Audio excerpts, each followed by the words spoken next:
49. The nays are 51. The motion is not agreed to. Yep, that's the U.S. Senate voting this week to block witnesses, including John Bolton, from testifying before U.S. lawmakers. So this means Donald Trump's impeachment trial could be over in just a few days, and he'll likely be acquitted. But Bolton still has something to say. Trump's former national security advisor is working on a tell-all book said to be full of explosive claims that dispute much of Trump's impeachment defense. So what happens now? John Bolton was one of the most powerful men on earth until he wasn't. I didn't really expect an announcement this afternoon. Hired and then fired as Donald Trump's national security advisor. Trump announced it via Twitter, writing, "I informed John Bolton last night that his services are no longer needed at the White House." But Bolton tweeted back that he had offered to resign the night before.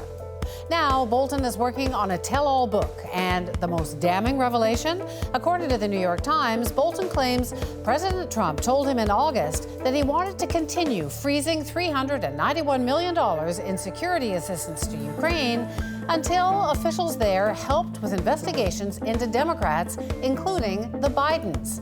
It's a first-hand account that totally contradicts Trump's impeachment defense. It is not a game of leaks and unsourced manuscripts. The book is called The Room Where It Happened, and Bolton reportedly earned a $2 million advance. Well, I haven't seen a manuscript. Now, the White House is pushing back against the publication, saying his manuscript appears to contain significant amounts of classified information, including some that is top secret and could harm national security. The Senate may have blocked witness testimony, but can U.S. lawmakers ban Bolton's book? Maybe, but assuming his story does eventually come out, it's sure to be a bestseller. Sometimes political figures will have the moral courage to go against their party as long as it's perfectly timed with the release of a book. Joining me now from New York is Alex Shepard, who's been writing about this for the New Republic. So, Alex, are we sure we're actually ever going to read this book? Because we've got the White House saying it's full of classified information. The White House has made this move before. They tried to block the publication of Michael Wolff's Fire and Fury. In doing so, they turned it into an international bestseller. It sold more than 5 million copies to date. I think the most likely scenario here is that this will backfire for the White House. And even if they are successful in blocking the book, which is, I think, highly unlikely, House Democrats are going to demand that Bolton testify regardless. So I wonder, tell-alls are so popular. You've got Sean Spicer had a book, Omarosa had one, Anthony Scaramucci, the Mooch, had a book, Sarah Huckabee Sanders has got one.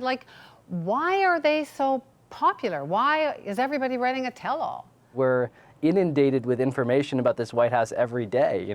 I wake up at 6:30 in the morning and there are 30 tweets from the president. It's not really a mystery what's going on in there, even to the extent that it was in previous administrations. And yet the spotlight has been on the White House. And I think what people are looking for is just some degree of insight or clarity about what is going on to help them understand it or even cope with it. I don't think very many of these books supply that, but that's, I think, what's at stake.